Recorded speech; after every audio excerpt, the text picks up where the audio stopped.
Hi friends. അപ്പോൾ ഇന്നത്തെ നമ്മുടെ ആദ്യത്തെ ഡ്യൂട്ടി നമുക്ക് ഓട്സ് ഉണ്ടാക്കുകയാണ്. അത് തന്നെ മിക്ക ദിവസം രാവിലെ ചെയ്യുന്നത്. പിന്നെ അത് കൊടുത്തു കഴിഞ്ഞാൽ ആ ഒരു പരിപാടിയും കഴിഞ്ഞല്ലോ. പിന്നെ നമുക്ക് ബ്രേക്ക്ഫാസ്റ്റിനുള്ള ഉണ്ടാക്കാം. ഇഡ്ഡലി സാമ്പാറാണ് കേട്ടോ ഇന്ന്. അപ്പോൾ ഇഡ്ഡലി പാത്രമൊക്കെ എടുത്ത് വെച്ചിട്ടുണ്ട്. ചൂടായപ്പോഴത്തേക്കും ഞാൻ മാവൊഴിച്ച് അതാകുമ്പോൾ അവിടെ ഇരുന്ന് വേവുകയും ചെയ്യും, നമ്മുടെ ബാക്കി പരിപാടി ചെയ്യുകയും ചെയ്യും. അപ്പോൾ സാമ്പാറിൻ്റെ കഷ്ണങ്ങൾ ഇന്നലെ ഞാൻ രാത്രി തന്നെ അരിഞ്ഞ് വെച്ചിരുന്നത്, അതുകൊണ്ട് രാവിലെ എടുത്ത് കുക്കറിൽ വെച്ച് വേവിച്ച് വെച്ച്. അപ്പോൾ അതിനുള്ള അരപ്പ് ശരിയാക്കാം. അപ്പോൾ അതിന് ഞാൻ കൊച്ചുള്ളിയും വറ്റൽമുളകും കറിവേപ്പിലയിട്ട് കടുവറുത്തതിന് ശേഷം മുളക് പൊടിയും മഞ്ഞൾപ്പൊടിയും മല്ലിപ്പൊടിയും ഉലുവാപ്പൊടിയും കൂടെ എണ്ണയ്ക്കകത്തിട്ടൊന്ന് വഴറ്റി പുളിവെള്ളം പിഴിഞ്ഞൊഴിച്ച് വെള്ളം ഒഴിച്ച് ഉപ്പ് ഒഴിച്ച് തിളപ്പിച്ചെടുക്കും. ആവശ്യത്തിന് പിന്നെ വേണമെന്നുണ്ടെങ്കിൽ കുറച്ച് വെള്ളവും കൂടെ ഒഴിച്ച് തിളപ്പിക്കുക. അങ്ങനെയാണ് ഞാൻ ചെയ്യുന്നത്.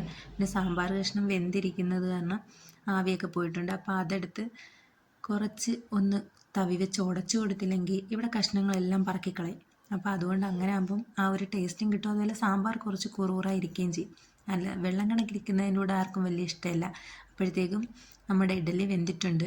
അത് തണുക്കാൻ വേണ്ടി എടുത്ത് വെച്ച് ബാക്കി കുറച്ച് വെള്ളത്തിനും കൂടെ വേണമായിരുന്നു. അതിന് വെള്ളം തിളപ്പിച്ചൊഴിക്കുകയും ചെയ്ത്. അപ്പോൾ അത് സെറ്റായി. അങ്ങനെ ഇഡ്ഡലിയും സാമ്പാറും ചായയൊക്കെ ആയിട്ട് ഇന്നത്തെ ബ്രേക്ക്ഫാസ്റ്റ് അടിപൊളിയായിരുന്നു. ഇവിടെ അല്ലെങ്കിൽ എല്ലാവർക്കും ഇഡ്ഡലി സാമ്പാറും ഭയങ്കര ഇഷ്ടമാണ്. അങ്ങനെ അതും കഴിച്ചു. അപ്പോഴും നമ്മുടെ വീട്ടിൽ തന്നെ ഒരു കപ്പയ്ക്ക ഇരിപ്പുണ്ടായിരുന്നു. അതിൻ്റെ പകുതി എടുത്ത് കട്ട് ചെയ്ത്, കാരണം വലിയ കപ്പയ്ക്കായതുകൊണ്ട് ഫുള്ള് കഴിക്കാൻ പറ്റില്ല. അങ്ങനെ പകുതി കട്ട് ചെയ്ത് അണ്ണൻ തന്നെ കട്ട് ചെയ്ത് തന്ന് എല്ലാം ചെത്തി വൃത്തിയാക്കി തന്ന്. അപ്പം ഞങ്ങൾക്ക് കഴിക്കുന്ന പരിപാടിയുള്ളായിരുന്നു. ബാക്കി പണി പിന്നെ ചെയ്യാമെന്ന് വിചാരിച്ചു. അതുമൊക്കെ കഴിച്ചു. അങ്ങനെ ഇന്നത്തെ ഞങ്ങളുടെ ബ്രേക്ക്ഫാസ്റ്റും കാപ്പിയുടെയൊക്കെ ഇങ്ങനെയായിരുന്നു. നിങ്ങൾക്ക് ഈ വീഡിയോ ഇഷ്ടപ്പെട്ടാൽ ലൈക്ക് ചെയ്യണം, ചാനൽ സബ്സ്ക്രൈബ് ചെയ്യണം. നിങ്ങളുടെ സപ്പോർട്ട് പ്രതീക്ഷിക്കുന്നു.